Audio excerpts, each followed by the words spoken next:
શ્રી નાગરવેલ હનુમાનજી મંદિર ખાતે શ્રી શનિદેવ જન્મોત્સવની ઉજવણી. લઘુરુદ્રા અભિષેક અને શનિદેવના મંત્રોચ્ચારની 23,000 આહુતિઓ સાથે ભવ્ય ઉજવણી કરાઈ. અમદાવાદના અમરાઈવાડી રખિયાલ રોડ પર આવેલ પ્રાચીન શ્રી નાગરવેલ હનુમાનજી મંદિર ખાતે શ્રી શનિદેવ મહારાજની જન્મોત્સવની ભારે ભવ્યતાથી ઉજવણી કરવામાં આવી હતી.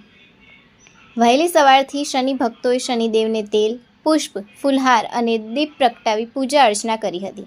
સાથે સાથે કાળું કાપડ, કાળા અડદ, કાળા તલ, કાળી છત્રી, કાળા બૂટ, ચપ્પલ અને લોખંડની વસ્તુઓ અર્પણ કરી જીવનની ધન્યતા અનુભવી હતી અને શનિદેવની શુભ કૃપા દ્રષ્ટિ અને કૃપા હંમેશા બની રહે તે માટે મંગલ કામના કરી હતી.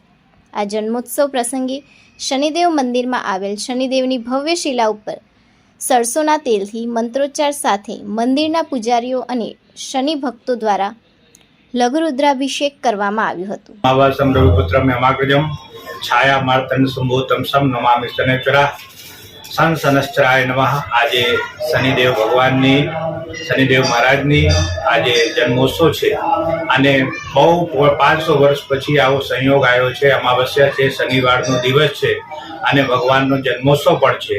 આજના દિવસે ભગવાન શનિદેવને કાળા કપડાનું દાન, કાળી વસ્તુઓનું દાન, કાળી છત્રી છે, ચપ્પલ છે, જૂતા છે, એવા કાળા પ્રકારનું દાન કરીને અને સરસિયાના તેલથી અભિષેક કરવાથી પરમ પુણ્ય ફલ પ્રાપ્ત થાય છે અને શનિદેવની કૃપા પ્રાપ્ત થાય છે.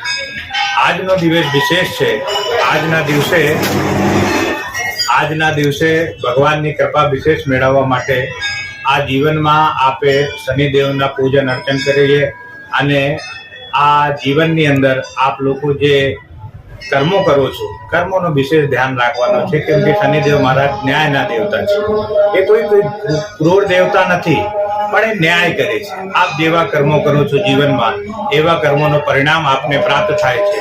અને જ્યારે કર્મ કરતા પહેલા માણસ વિચાર કરતો નથી ને કર્મ કર્યા પછી એ વિચાર કરે છે કે જીવનમાં મને બહુ કષ્ટ થઈ રહ્યો છે, પણ એ તમને એ કર્મોનું પરિણામ પ્રાપ્ત થાય છે. એટલે પોતાના કર્મોનું ધ્યાન રાખવાનું છે.